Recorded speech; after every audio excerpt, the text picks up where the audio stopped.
Relative humidity basically moisture capacity है air की। ये आपको बताएगी कि at a given condition air के अंदर कितना मॉइस्चर है in comparison with its maximum value. 50% है तो मैक्सिमम वैल्यू का 50%, 100% है तो इसका मतलब है कि ये अपनी मैक्सिमम वैल्यू पे पहुंच चुका है, उसको हम सैचुरेशन कंडीशन कहते हैं। रिलेटिव ह्यूमिडिटी की मिनिमम और मैक्सिमम वैल्यूज़ की बात करते हैं तो बेटा ये मेरे पास एटमॉस्फेरिक एयर है, अगर इसके अंदर कोई वाटर वेपर ना हो तो क्या होगा, MV 0 हो जाएगा, 0 और समथिंग 5 आ जाएगा आपका 0। तो जो मिनिमम वैल्यू होगी रिलेटिव ह्यूमिडिटी की वो होती है बेटा 0। दूसरी सिचुएशन क्या है, एयर के अंदर जितना मॉइस्चर आ सकता है, जितना वाटर वेपर आ सकता है वो आ जाए, यानी ये अपनी मैक्सिमम कंडीशन पर, सैचुरेशन कंडीशन पर पहुंच जाए। तो MV और MG ये दोनों सेम हो जाएंगे तो आंसर आ जाएगा आपका 1। तो उस वक्त आपकी रिलेटिव ह्यूमिडिटी हो जाएगी 100% और हम कहेंगे कि एयर जो है वो सैचुरेटेड हो गई है। अब बेटा हम बात कर रहे हैं कि रिलेटिव ह्यूमिडिटी टेम्परेचर के ऊपर डिपेंड करती है, तो उसको मैं थोड़ा एक्सप्लेन करता हूँ। यहाँ पे मैंने 3 कंटेनर्स शो किए हैं, अब इनको आप बेटा टेम्परेचर समझ लें। ये सबसे ज़्यादा टेम्परेचर है, ये मीडियम टेम्परेचर है और ये सबसे लोवेस्ट टेम्परेचर है।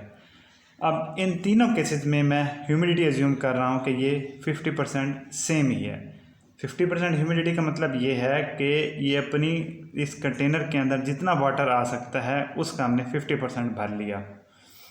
50%, 50%, 50%। जो चीज़ यहाँ पे समझने वाली है कि जब टेम्परेचर ज़्यादा हो रहा है, कंटेनर का साइज़ बढ़ता जा रहा है तो उसकी मॉइस्चर कैपेसिटी भी बढ़ती जा रही है। ऑल्दो ये रिलेटिव ह्यूमिडिटी तीनों केसेस में 50% ही है, लेकिन टेम्परेचर के डिफरेंस होने की वजह से जो actual amount of water vapour है तीनों में वो बहुत ज़्यादा फ़र्क है। इसमें वाटर वेपर इससे ऑलमोस्ट 3 टाइम्स हैं, क्योंकि ये काफ़ी बड़ा साइज़ है इसकी निस्बत। मैं आपसे क्वेश्चन करता हूँ, कमेंट में लिख के बताएं कि मोस्ट कंफर्टेबल इन्वायरमेंट इन तीनों कंडीशन में कौन सा होगा।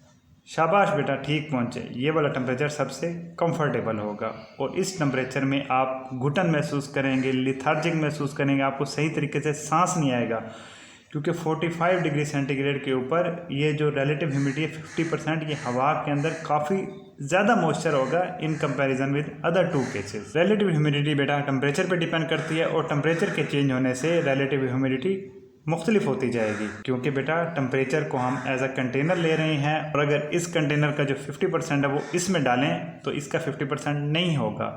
तो जो 35 डिग्री सेंटीग्रेड पे 50% ह्यूमिडिटी है, जब आप इस कंटेनर में शिफ्ट होंगे तो ये ह्यूमिडिटी 50% नहीं रहेगी, क्योंकि इसका 50% इस कंटेनर में जब आएगा तो ये 35% हो जाएगा। लेकिन एब्सोल्यूट ह्यूमिडिटी सेम रहेगी, क्योंकि एब्सोल्यूट ह्यूमिडिटी उस वक्त चेंज होगी जब आप मॉइस्चर ऐड करेंगे या निकालेंगे। टेम्परेचर चेंज होने से, कंटेनर का साइज़ चेंज होने से कोई फ़र्क नहीं पड़ेगा। 100% रिलेटिव ह्यूमिडिटी का बेटा मतलब ये होता है कि एयर आपकी टोटली सैचुरेट हो गई है, इसमें जितना मॉइस्चर आ सकता था आ गया और इसके अंदर एक कतरा भी पानी का आप नहीं ऐड कर सकते। और इस सिचुएशन में बेटा बारिश का चांस जनरेट होता है। अब यहाँ पे चांस है बेटा कि बारिश होगी, ज़रूरी नहीं है कि एक जगह पर अगर ह्यूमिडिटी 100% होगी तो लाजमी ही बारिश होगी, कुछ और भी फैक्टर्स होते हैं। लेकिन क्लाउड्स के अंदर जहाँ से बारिश शुरू होती है, जहाँ से पानी निकलना शुरू होता है, वहाँ पे रिलेटिव ह्यूमिडिटी बेटा हमेशा 100% ही होती है।